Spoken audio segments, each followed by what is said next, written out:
All right. With the help of Hashem, we are learning Shekalim, Daf, Yud, Beis.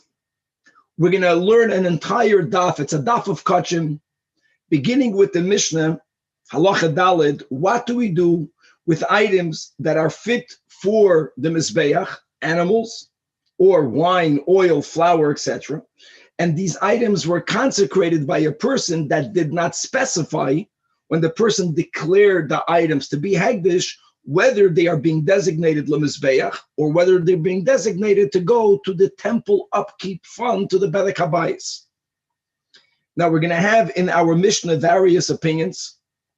We're going to have a machlekes amoyroyim, how to apply, exactly how to qualify the shitas of our Mishnah, as well as we're going to connect this to a sugya that we have in Tumura. Now Tumura is a din, that if an animal has a certain higher level of Kedusha, not that the animal was donated to the Beis HaMikdash.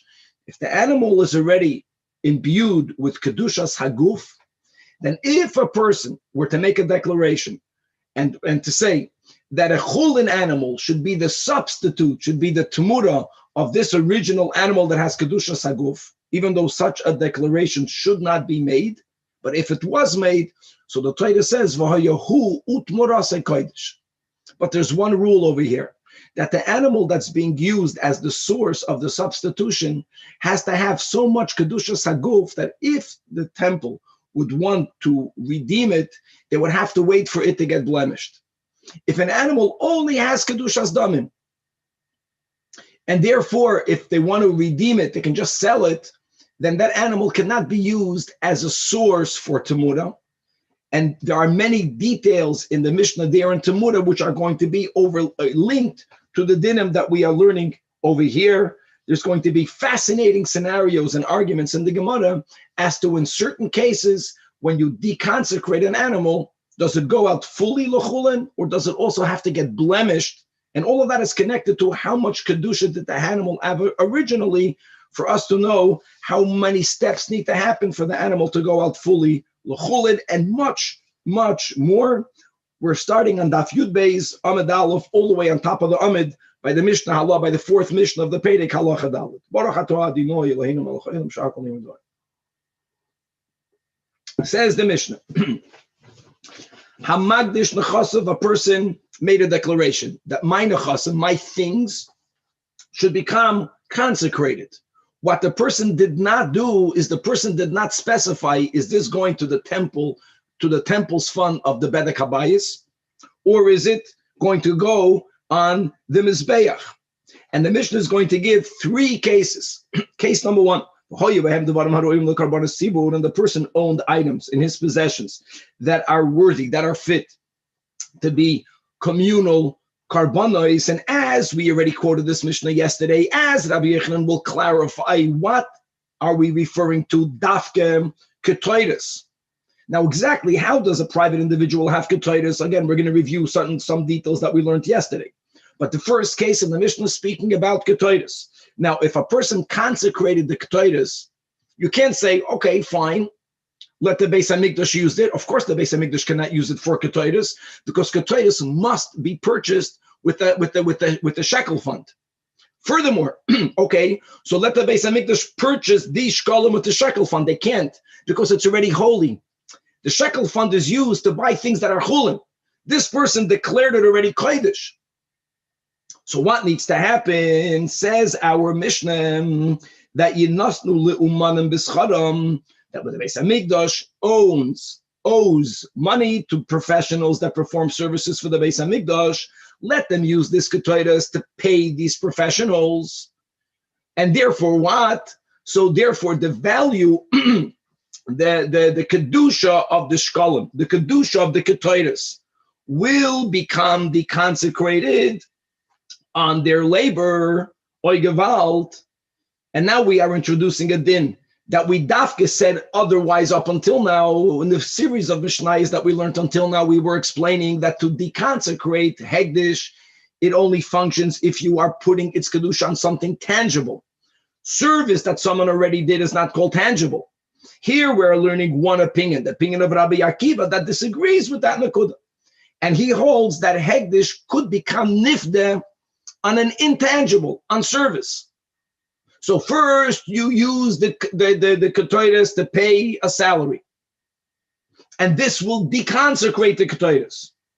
And now that the ketoides is chulin, the Mishnah doesn't have to speak it out. It's obvious. You take shekalim from the new shekel fund and you repurchase the ketoides. And right away, this is the words of Rabbi Akiva. Amalei ben Azai tells him, Einem in Amida, right?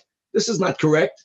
And one thing is clear, that even Rabbi Akiva that says that here you are allowed to deconsecrate the kedusha that was imbued in the ketoides because someone was magdish it onto a non-tangible service debt.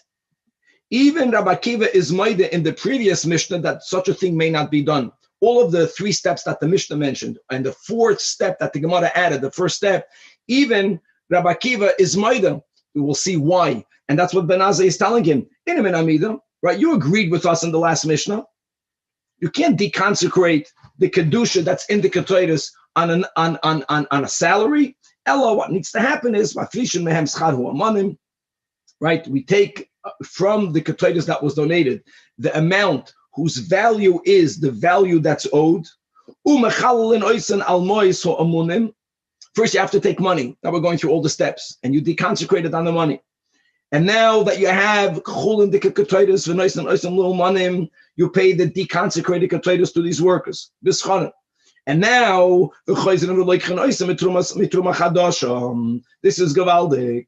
Now, just a very important nekuda. Rabbi Akiva holds, just to make this clear, Rabbi Akiva's takamoida that in the last Mishnah you have to go through all these steps. And the difference is like this: in the last Mishnah, that we were speaking about the surplus of ketoides that was purchased with last year's Trumas Halishka fund. Even Rabbi Akiva's moida that something that was purchased with the Trumas Halishka fund cannot become deconsecrated on anything other than money. Masha'enkin over here, someone was magdish the ketoides. So we're learning that there are different levels of kedusha. Something that only has kedusha, not because it came from a communal lishka fund, shekel fund, but because someone said that this is hegdish. Here, Rabbi Akiva holds this could become deconsecrated on a non-tangible, which is the service that is owed to the uman. Okay, moving on to case number 2. Hamagdish nechasav, same thing. A person made a declaration. My nechasim, my belongings are hegdish. And the person had in his possessions animals, and they were fit to go on the altar, meaning they were unblemished. And it's important to remember that really a person is not allowed to be magdish, a unblemished animal, to the bedek habayis. But here the person made a declaration. The person did not specify, is it for the bedek habayis, or is this animal consecrated as a korban? And let's add another detail that there is a rule, as the Gemara will explain, that stam hegdish lebedek habayis. When a person says this is hegdish, it goes to the bedek habayis fund. On the other hand, animals that are unblemished should not be consecrated to the bedek habayis. So again, we don't know what this person meant.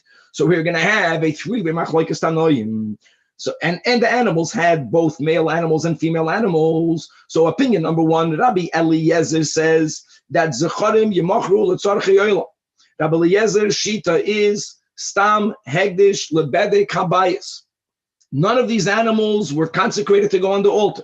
But on the other hand, since the animal is not blemished, and oila, which comes from a male animal, these animals are fit to be an oila.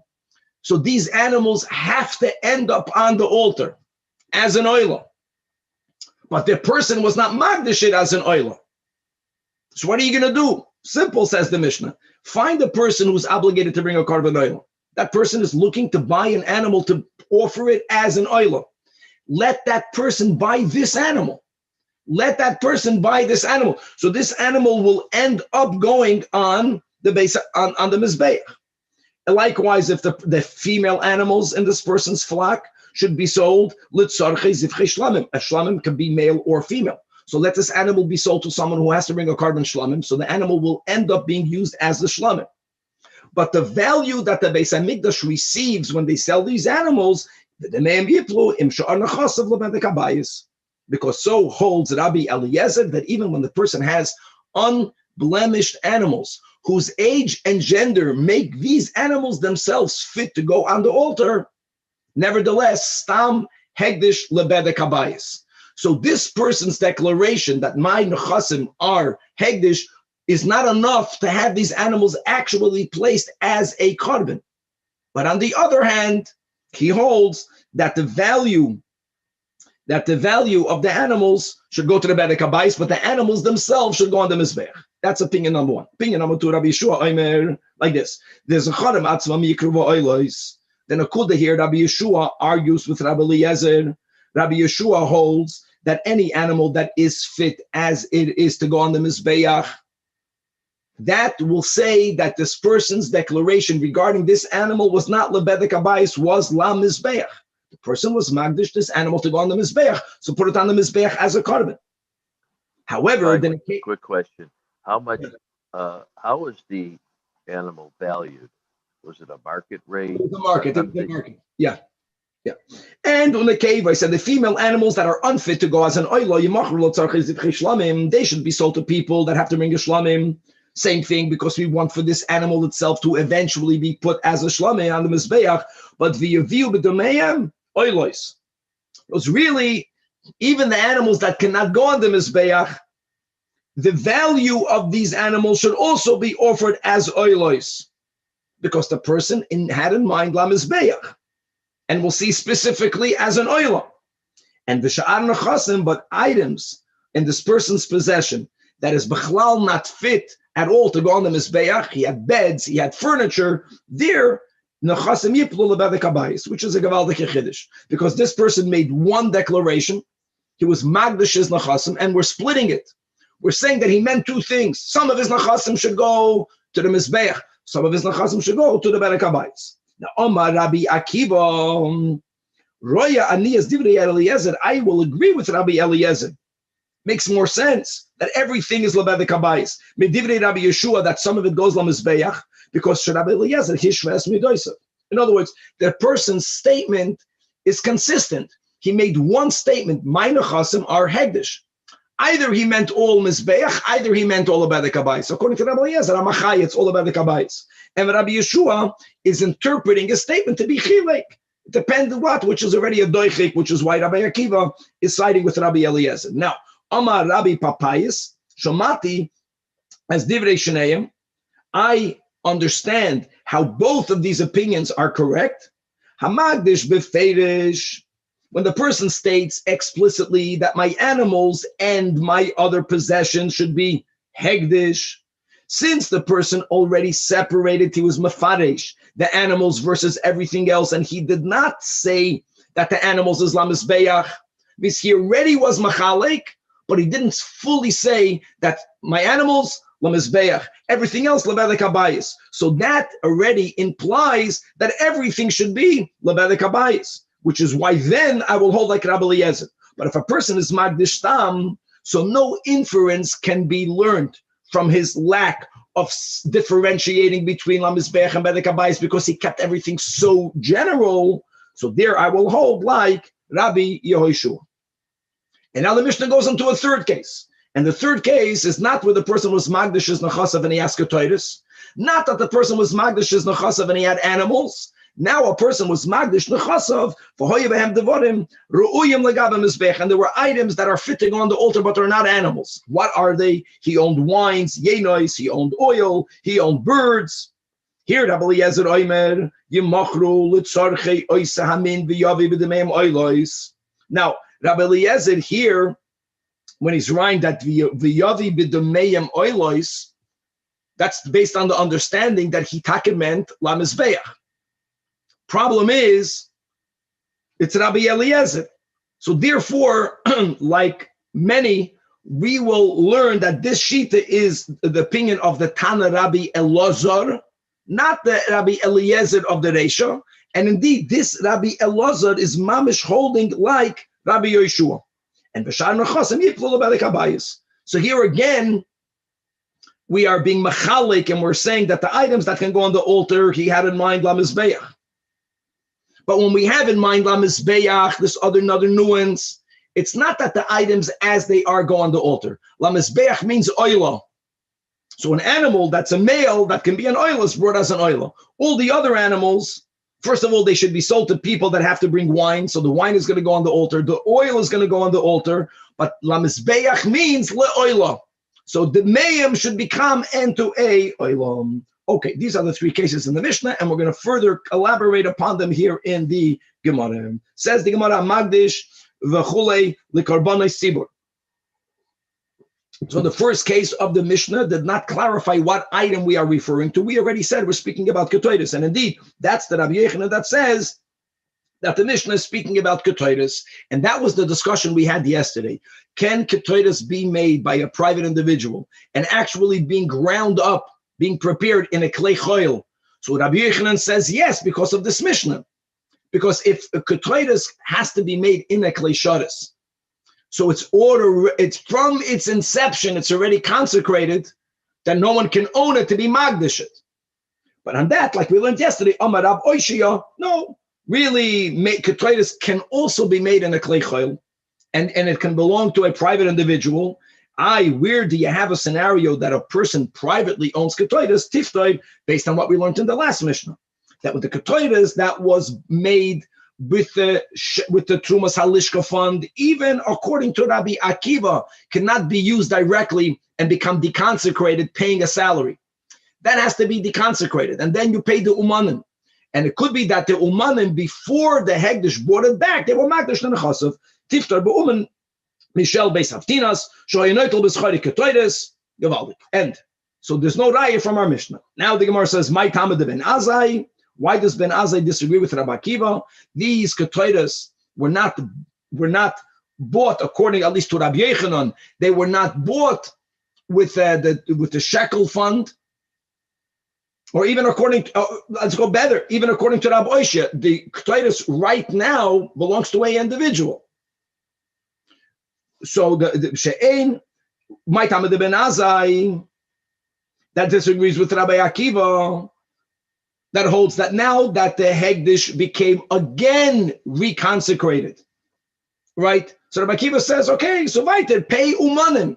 Why can't you do that? Because he holds she'ein Hegdish mischal amalacha el alamois. You cannot deconsecrate any Hegdish, even Hegdish that doesn't come from the shekel fund, even Hegdish that doesn't come from the Trumas HaShekel, Trumas HaLishka fund. You want to deconsecrate Hegdish, you have to put its kedusha on something that is tangible. That's the big machloikus. And so we learned until now. Okay, again, very important to remember that even Rabbi Akiva is moide in the previous Mishnah that you have to undergo through the 4-step process, to make that clear.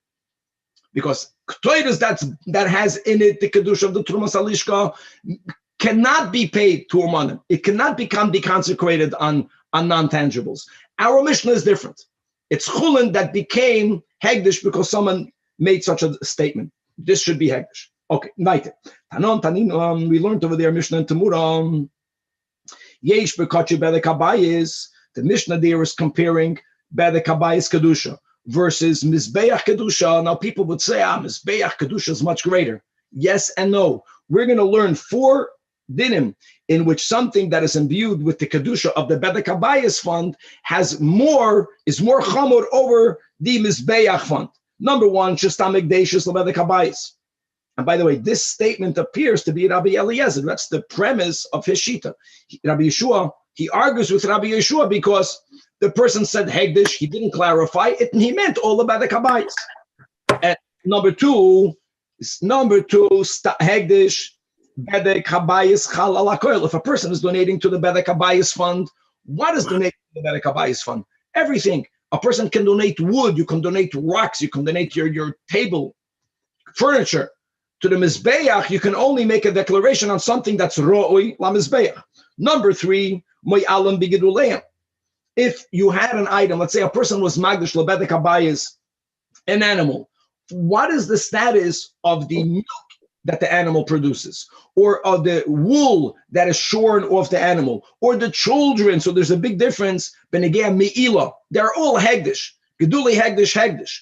But the great punishment of me'ila is only on the gedulim of bedek habayis, but on something that came from kedushas mizbeach, it's taka kadosh. But if someone misappropriated it, they're not going to be chayiv me'ila. And number 4, anything that goes on the Mizbeach, Kohanim have some part of it. You know what? Even by an oila, the hide of the oila goes to the Kohanim. Epis. Bedek Habayis is full, all of it belongs to the Beis HaMikdash. Okay, so now that we had these 4 dinim, the first was Stam Hegdeshus LeBedek Habayis, says the Gemara, Amar Rabbi Chananya. I want you to know that the author of this Mishnah in Temura, the Rab, again without the Aleph, the Rabbi Eliezer, because as we learned in our Mishnah, the Taninan, Hamagdash Nechasav, the second case in our Mishnah, and even Rabbi Eliezer says, they themselves don't go on the Mizbeach, because the person's declaration did not mean La Mizbeach. Now, the animal, because there's a rule that whenever the Bedek Habayis owns an animal that's fit for the altar, that animal has to ultimately be placed on the altar. So, but Yemachru, right? Yemachru l'tzarchi oilos. Nekevos, Yemachru l'tzarchi zivchi shlamim. V'demeim yipluim sha'nachasim, to what? All of it goes l'Bedek Habayis, because of the rule of Stam Hegdeshus l'Bedek Habayis. Amar Rabbi Yechanan Tamid Rabbi Eliezer. Because it says in Parshas Michal Koisei ve'ishki yagdish es beisoi. So it says Kodesh Lashem. Now, what is the case of that pasuk? V'manon kaminon im b'bayis dir. If the person was taka magdish his home, that cannot be the case of this verse, because it says in the very next pasuk kfar ksiv ve'im hamagdish yigal as beisoi. You know, and all of the dinim of where the bias was in a walled city and an unwalled city, but this pasuk, right, is not speaking about the ikdish ki yagdish as beisoi, that it's the house itself. Elo ki anon kaminon, it must be the case of the pasuk is that the person was magdish is nechasav. And what does the Torah say? Kodesh Lashem. Guys, Kodesh Lashem, just to know what it means. Kodesh Lashem never means La Mizbeach. Kodesh Lashem means that it belongs to the Beis HaMikdash with all the ditim that we have over there in Bechuk Koisai. And the Beis HaMikdash has to sell it, and the money goes for temple upkeep. So Mikan, that's the source of Rabbi Eliezer, which is also the source of the Mishnah that we just quoted in Temura, that Stam Hegdeshos LeBedek Habayis. Amar Rabbi Ze'iron. I want you to know that the Rab Chuna says in the name of Rav, Bamet Peligin, we're going to have now a machloikis Amoraim that will limit the machloikis in our Mishnah between Rabbi Eliezer and Rabbi Yehoshua. The case of the Mishnah, according to Rav, is only the Magdish Nechasav. And Magdish Nechasav means that he had in his possessions both items that are fit to go on the Mizbeach and other items as well. And that is exactly why Rabbi Eliezer wanted for everything to go to the same place. Like Rabbi Shua was the Mechadesh. He meant La Mizbeach, that which can go on the Mizbeach. He meant LeBedek Habayis, that which is unfit for the Mizbeach. All this person said as being Magdish my Nechasim. So that's you see why there's room for argument. But if a person only owned animals, Avol the Magdish Edra, he only had a flock. He only had animals. Says Rav, Kol Alma Moidoi, everyone will agree, right? Even Rabbi Eliezer will hold Shehul HaMizbeach. Didn't we just learn that Stam Hegdish LeBedek Habayis? So Chevra, there's another rule that a person is not allowed to be Magdish LeBedek Habayis unblemished animals that are fit for the Mizbeach. Like we mentioned, and if the person was Magdish those animals that are fit for the Mizbeach, for the Bedek Habayis, but they're fit for the Mizbeach, even though he was not Magdish al Mizbeach, the temple has to see to it that these animals make it on the Mizbeach. That's why we had all these rules in the Mishnah, that if it's a Zachac, l'tzarchei oilos, if it's an Akeva, l'tzarchei shlamim. So even though, yes, Tam Hegdish LeBedek Habayis, if the animal is fit for the altar, he takement la Mizbeach. Gavaldik. In our Mishnah, there's a machlokes, yeah, because in our Mishnah, there were also other nechasim. The other nechasim were not fit for the altar. So not to be machalik his words, which is a big doichak, that's where we say, Rabbi Eliezer, he meant everything la mizbeach. What?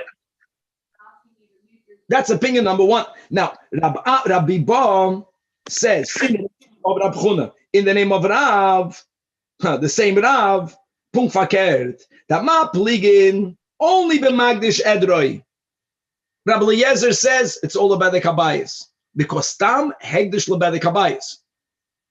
Rabbi Yeshua says no. Rabbi Shua says, no, if the animals are fit to go on the altar, he meant lamizbeach. However, Abba b'magdish nechasav, and he had both items that are fit for the altar, and he had all the other stuff that people own. Then call alma midoy, that is, it should go lebedek habayis. Givaldik. Okay. Now the Gemara says, al dati de Rab Zeira, which is the first version of what Rav said. Nicha. Everything we learned fits in the Mishnah. However, but the Kashya al the Rabbi Ba.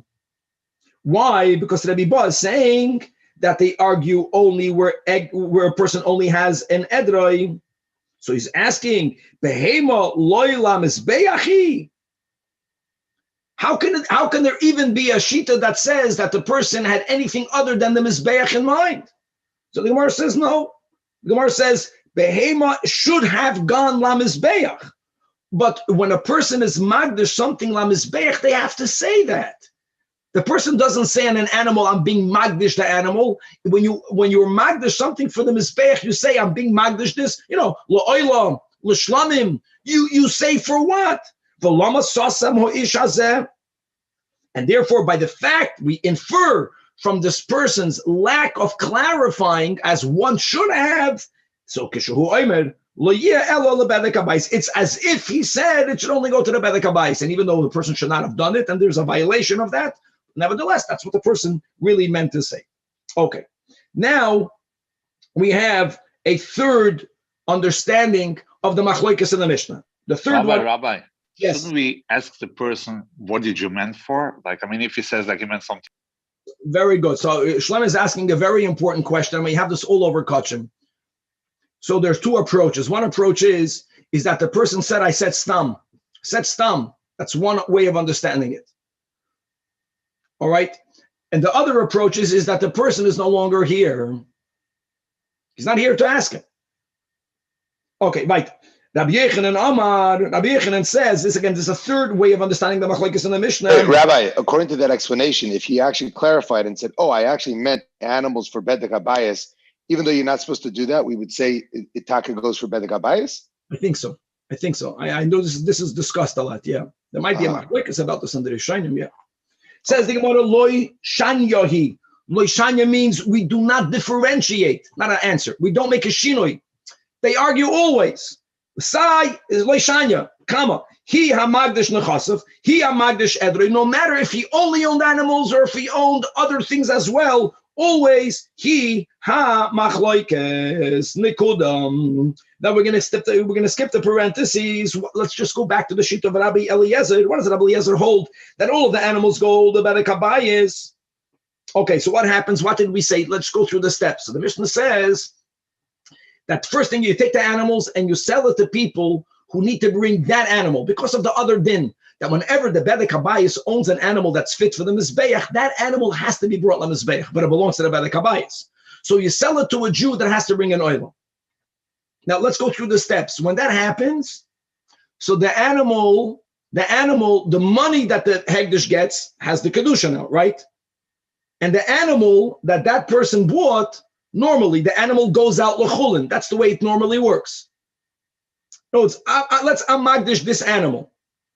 This animal has kedushas bedek habayis. When a Jew buys it, let's follow the holiness. So the bedek habayis gets the gelt. The gelt now has the kedush of the bedek habayis. The animals l'choira go out l'chulin. Now, one second. The Jew that bought it will then say, this animal is from my oilah. It's going to end up on the mizbeach, but when the Beis Hamikdash sold it to the yid that has to bring the oilam, which means that the original kedusha went on the money that they're getting from that yid. So the question is, what is the exact status of that animal? Now, why are we asking that question? So let me say the following: when an animal was consecrated la mizbeach, and then it gets blemished, and you redeem the animal, if you remember from Kachim, which is what the Beis Hamikdash is going to do, the animal is never fully chulin. Being that it was once fit to go on the Mizbeach, there's a certain remnant of the Kedusha, and there are restrictions. You can shech the animal and eat it. but you can't also begiza, right? You can't shear the animal, you can't work with the animal, and even when it comes to shechting and eating it, remember those details. You can't sell it in the meat market. You have to be noyeg a certain amount of respect because this animal was once fit to go on the altar. The next topic that we're going to be discussing here is this animal, according to Rabbi Eliezer, was only designated lebedek habayis. So when it was sold, and the guy that bought it will have to be magdish it. But before he's magdish it, what status does it have? Is it completely chulin, or is it also, since it was bedek habayis, and since the animal needs to go on the mizbeach, so before he's magdish it, there are some restrictions on it. That's the question. So Rab Chuna, in the name of B'Shem Rav, and Rabbi Bohu in the name of Rabbi Yechanan. So both Rav and Rabbi Yechanan hold Kachi bedek habayis, shepoidan, temimim, right? They completely go out l'chulin. Now again, guys, it's important to remember the person who bought it, animals that are temimim have to end up on the altar, even though they were given to the bedek habayis. Fine, he has to be magdashit la'oila. You only sold it to people that have to bring an oila. That's called l'tzarchi oila, l'tzarchi shlamim. But between his purchase until his reconsecration, lamizbeach, it's completely chulin. And therefore, you can work with it. And if it has milk, you can use the milk and you can shear it v'chuli. And why is that? Because indeed, masnisin amrakein. There's a Mishnah that indicates, the Mishnah is already a stretch. The Mishnah that they are referring to is a Mishnah in Chulin. There, the Mishnah is bechlal not speaking about bedek habayis. The Mishnah in Chulin says, now, when do we say that an animal that was nigdash lamizbeach, that becomes blemished, and then it is sold, still has a vestige of kedusha? If that animal was once tamim, it was once unblemished when it was holy, so it was mamish roi lamizbeach. But the Mishnah in Chulin says, if you have an animal that before you consecrated it lamizbeach, it was already blemished, which means it never would have gone on the altar. And you were magdish it. Now you have to redeem it. Such an animal, after you redeem it, completely goes l'chulin. The Mishnah says that v'ladan v'chalban muter la'achar pidyoinum. So we're making it, now don't forget, the Mishnah in Chulin is dafka speaking about a blemished animal. Here we're speaking about an unblemished animal. Doesn't matter. The connection that the Rav and Rabbi Yechanan are making from the Mishnah in Chulin is that an animal that it itself was going to go on the mizbeach as it was. A person is magdish an animal kedushas mizbeach, an unblemished animal. There is where we say that if before they offered the carbon, it becomes blemished, and now the Beis Hamikdash sells it, even though it's sold, it's not fully chulin. Same thing over here. And if the animal milachatchila was blemished, then they were magdish it lamizbeach. It has to be nifta, but once it's nifta, it goes completely lechulin. So they're saying any animal that wasn't for a moment going to be going on the altar, same thing as with an animal that was nigdash labedek habayis. Right before someone is going to be magdish lamizbeach, which is where it needs to go, that animal was never going to go on the altar.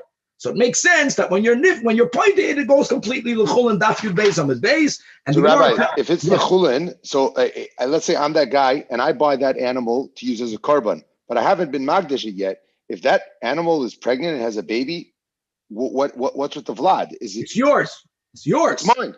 Yes. Uh-huh. That's the whole point. However, Rab Chizkiah daf yud beis amid beis, in the name of Rab Chizda, now guys, that's a big. Rab Chizda is arguing with both Rav and Rabbi Yechanan. Wow. No, he says that tiftoi that understand the comparison shepedon temimim and only then v'humamu. He says 1 second. I will agree that if the person who bought this animal that was lebedek habayis, and then not only was it redeemed, but then it gets blemished, then I'll be moida.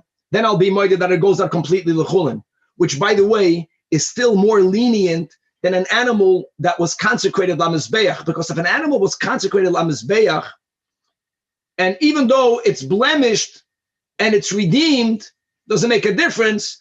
Since it was once going to go on the mizbeach, it never goes out completely l'chulin. It's always going to be asur begiza uba avoida. Here, I agree, says Rab Chizda, that if this animal not only was sold, was redeemed, therefore, and also it got blemished, fine, now it's completely chulin. But if it's still in an unblemished state, and let's add a nuance, the guy who bought it has to bring it for his oila. The Beis Hamikdash only sold this animal to someone who was going to be bringing this animal for a carbon, even though the original owner was only Magdash at Lebedek Habayis, because this is the rule that we're learning, that if an animal that's unblemished was donated to the Bedek Habayis, which it should not have been, but it's only Lebedek Habayis, but this animal has to be put on the Mizbeach. Point is, we don't say that just Pidia brings it out l'chulin. You need Pidia and a blemish. Rabbi Yosef B'Shem Rab Chizda actually is going to bring a Mishnah which is going to back up Mas Nisan Amrakein. The Mishnah says, and now we're quoting a Mishnah from Tamura. There it says clearly that Veladon, Danny, the Veladon, the Chelban, Asur la'achar Pidyoinam. That's the case over there. The Mishnah there is speaking about this statement on an animal that was originally going to go on the Mizbeach. And then it was sold because it had a blemish. Still, like the Veladon is asur. And the Mishnah, by the way, the Gemara doesn't quote here the continuation of the Mishnah in Tamura. The Mishnah there says clearly that if there was an animal that was consecrated Lebedek Habayis, the Mishnah says if it was both redeemed and blemished, then Veladon v'chelban mutar. Clearly, it's not enough to be played it. It has to be nifda, of course, and it has to be blemished. That's l'chayda clearly against Rabbi Yechina. So says the Gemara that Rabbi Chizkiya b'Shem Rabbi Yoisa says that Koche Bedek Habayis Shepadan Tamimim, yes, completely goes out l'chulin. In other words, this Rabbi Yoisa, this Rabbi Chizkiya is now supporting the Shita of Rav and Rabbi Yechanan, which holds, again, that you don't need for it to have a blemish. That's the machlekes here. And he explains himself that in Tamar, and I'll prove it to you, that if you're going to say that lo yotze l'chulin, that the animal doesn't completely go out l'chulin, then how do you understand our Mishnah? If something is already holy, there is no room for you to put new holiness on it. So he says a gavaldik question. What did we learn in our Mishnah? Rabbi Eliezer. What was the case? A person was magdash l'chassav. Rabbi Eliezer understands lebedek habayis. But there's a rule. These animals have to make it on the altar. So the Mishnah says, you machru l'tzarchei oilis. So you sell it to a Jew that has to bring an oila. Now, if before that Jew was magdash, if there is still some vestige of kedusha on it, how can he now say this animal is lemizbeach? It's still holy. Something, by the way, that has kedusha's bedek habayis cannot be designated lemizbeach. It first has to become chulin, and now there is room in it, so to say, for you to put a new kedusha. By the very fact that the Mishnah gives this klal of yemachru l'tzarchei oilos, that is a raya that it became chulin. And don't tell me that our Mishnah is speaking about it became chulin and it became later blemished. Because if it became blemished, then how can you put it la'olam? Yemarchu l'tzarchei oilos, you want it to go on the mizbeach, not you want it to get blemished. Gevaldik. So the Gemara says that this will not, now this really is a huge kasha on Rab Chizda. So how can Rab Chizda say that it only goes out l'chulin when it's redeemed and it's blemished? So says the Gemara that Balei Mumin Kache, that when did you say that you need for it to have a mum as well? That's only midrabanan. And Kache Mizbeach, if you redeemed it and it's not blemished, even according to Rab Chizda, really Kache Mizbeach will be chal on it.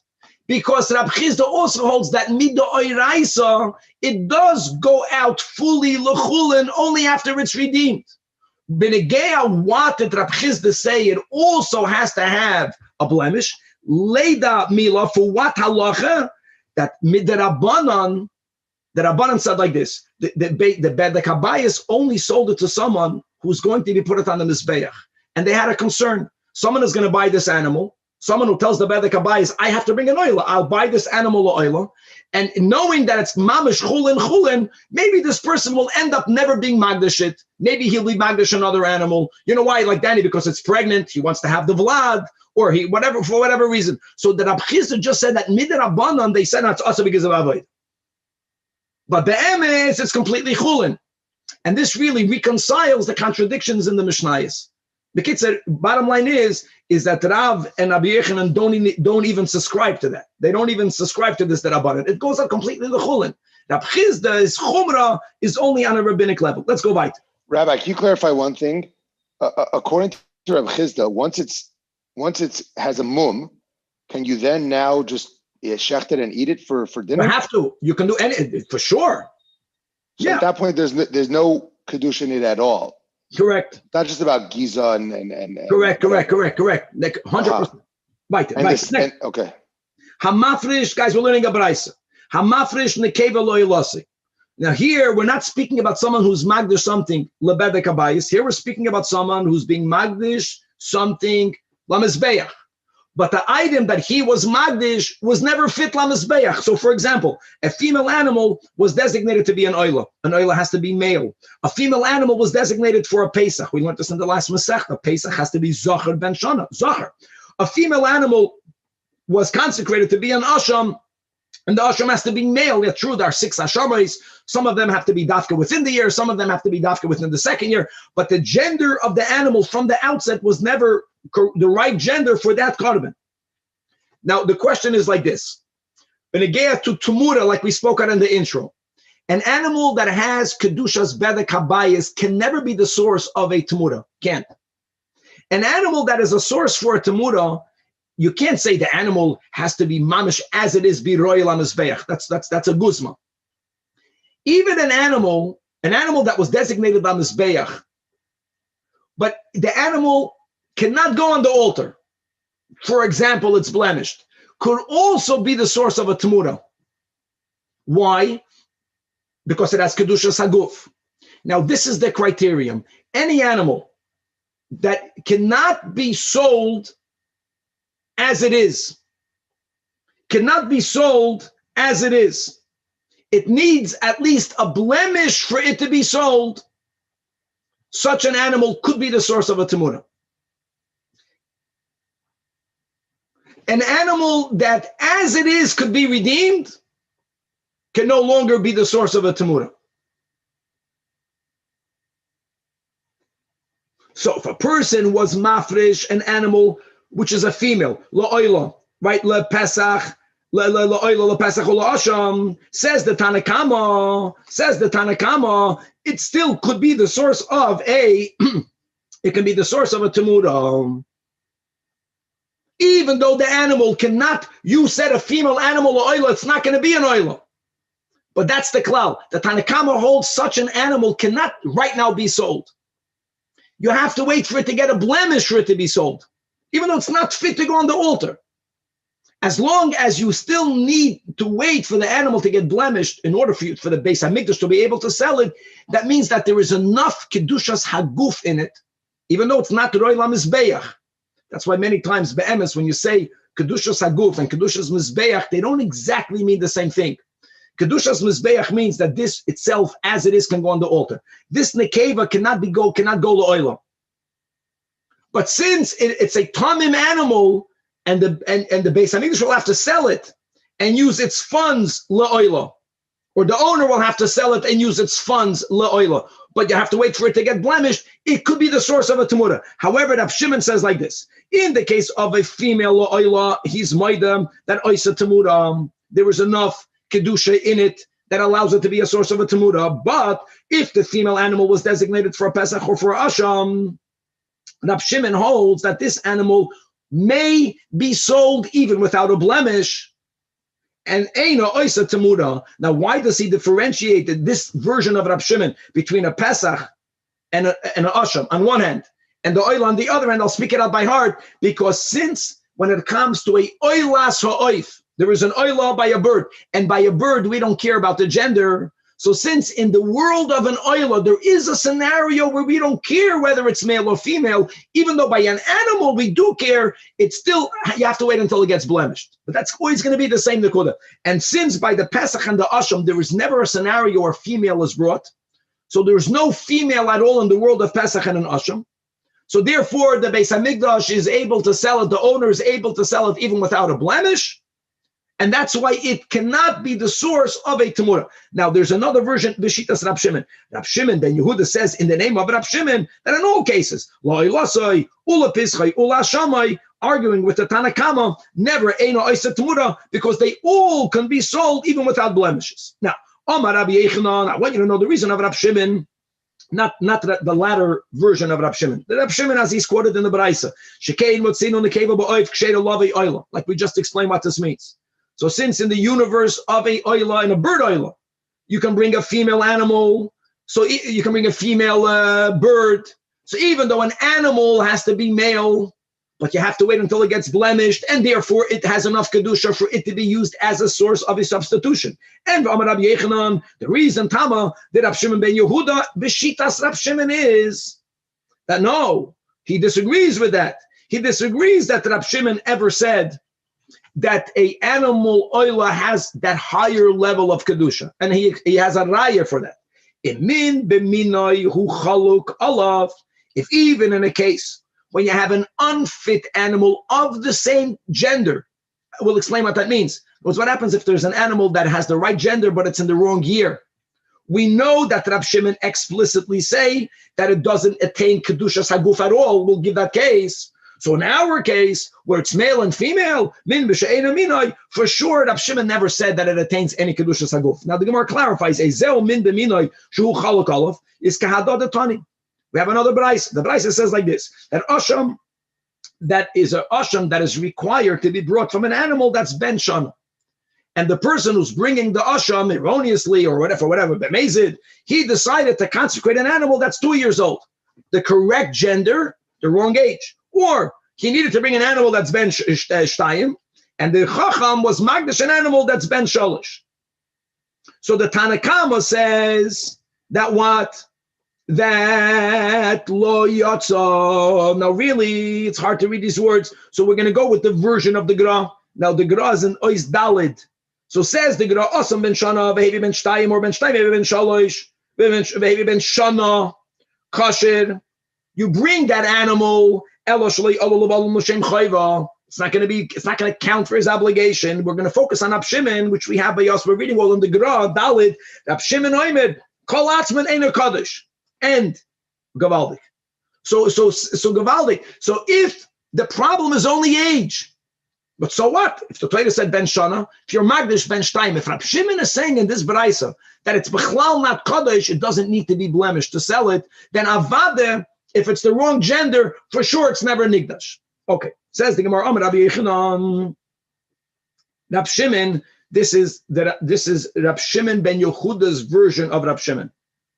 And our Mishnah, now we'll understand why the Gemara is bringing this, and the Rabbi Yeshua both hold the same shita, which is Kima, just like the Rabbi Yeshua of our Mishnah says, that nekeva lo oila lo kitcha ella hegdish damim, as the Gemara will explain in a moment.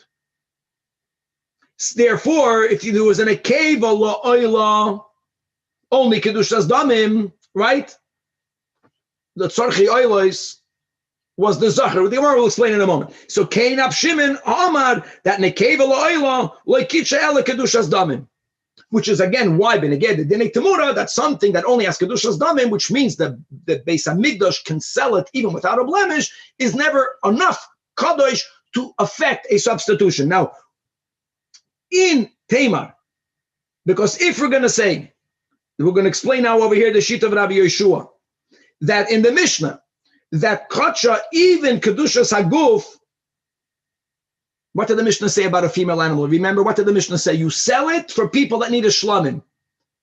Did the Mishnah, did Rabbi Yeshua say, first the animal has to get blemished and then sell it to someone who has to bring a shlamim? No, fakert. No, you sell it as it is to someone who has to bring a shlamim. You don't have to have the blemishing. Now, guys, anything that has Kedushas Haguf cannot be sold without it being blemished.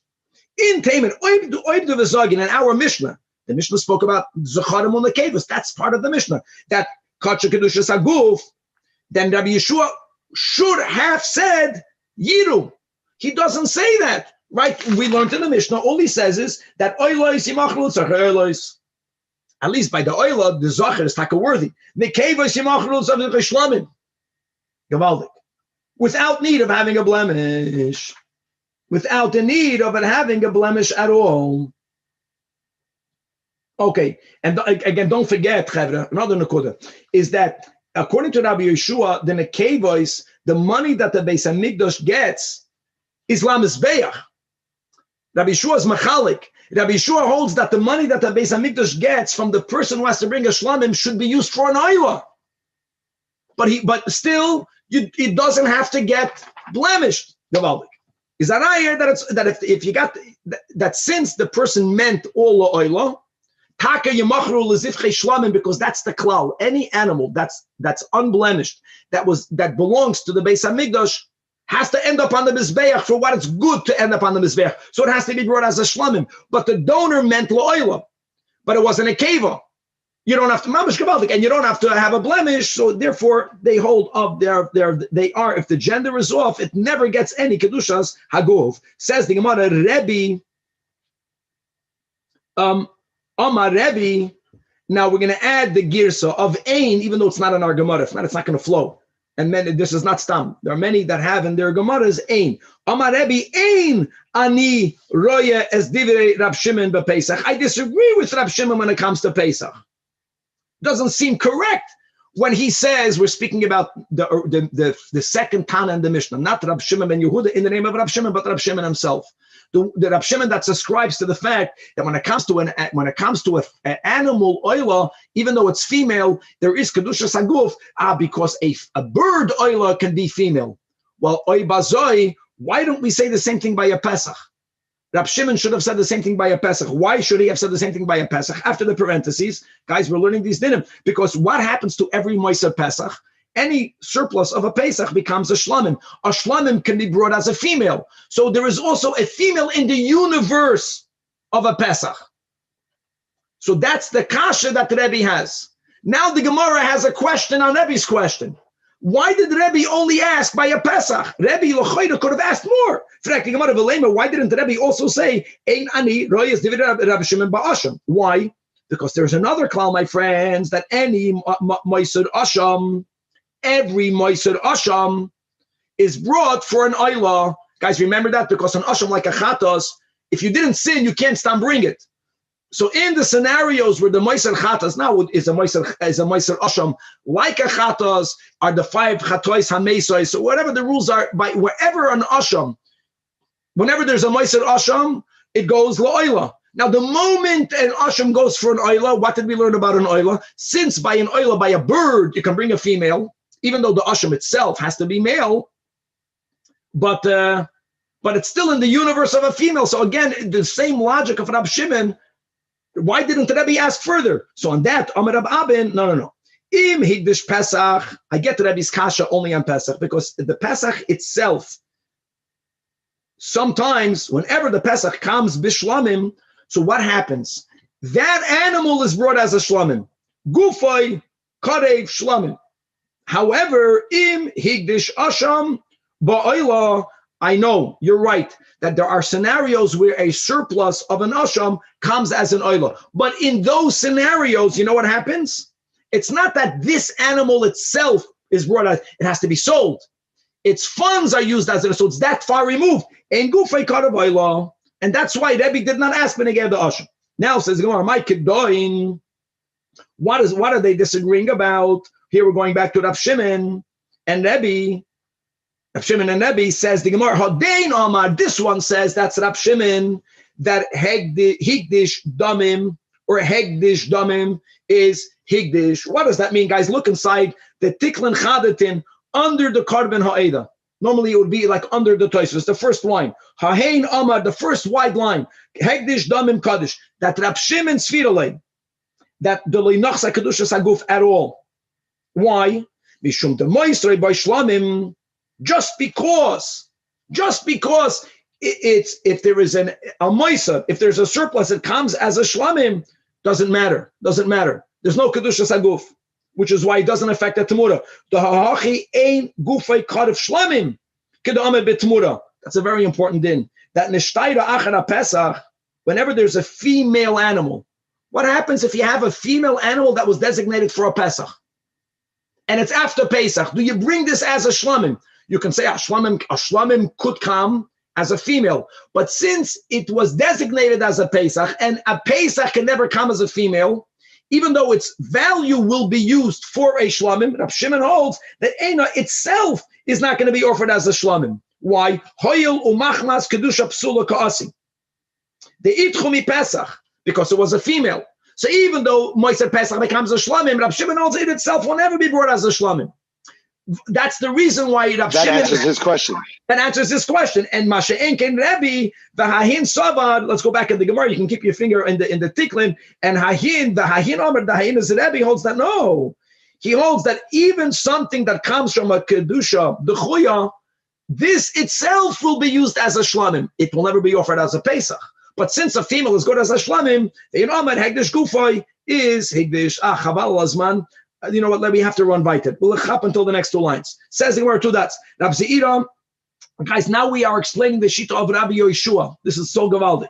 That what does Rabbi Yeshua hold? He holds that whatever is fit to go on the altar is Hegdish Lamizbeach. But Rabbi Yeshua holds that what? It has to be brought oilos. So the females, they have to be sold the tzarchei shlamim, but the money is used la'oilos. Rabbi Zira says in Mishnah and Lakish, what's the source of Rabbi Yeshua that the funds have to be used for an oilah? Because it says in Parshas Emor, David al Aaron vel Bana vel Kol Yisrael v'martaleim ish mebeis Yisrael v'goymen asher yakriv l'Hashem le'oilah. End of quote, says the Gemara. That means hakoil karav le'oilah.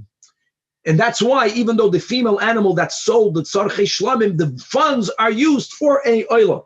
When the pasuk says "Vayte lirit soin chem tamim zachar," right? That we are saying for it to be favorable to you, God, lirit soin chem, it has to be zachar tamim. That's referring to a pesach. Minayin afilu nekevais. We're speaking about an oila that it will have the kedusha of a oila. So Talmud Leimer babakar l'rabbeis eshan nekeva, which is how ironic, right? It says zachar, but the words babakar, any cattle, the Torah doesn't differentiate. That includes also nekevos, that its funds have to be used for a oila as well, even though there's never a nekeva in oil. Rabbi Yitzchak Bey, Rabbi Elazar, the son of Elazar Sha'al, he says, I don't understand. It says zachar, and you're telling me that the word babakar, which is a generic word that does not differentiate in gender, how can that include a nekeva?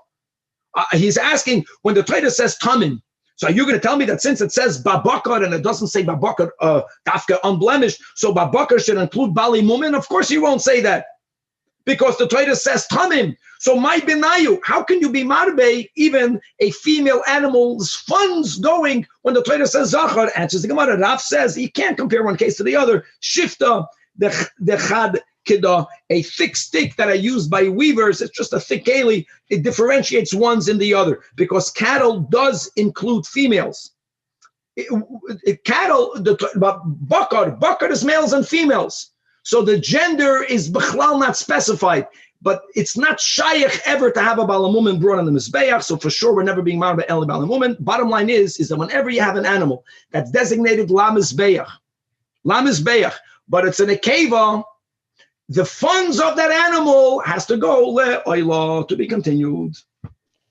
But didn't we say sometimes it goes as a shlamim? So what? The animal itself has to be used as a shlamim. That's another din. That any unblemished animal that belongs to that has to end up for its purpose. But the magdish, the funds of that animal, has to go la'oila.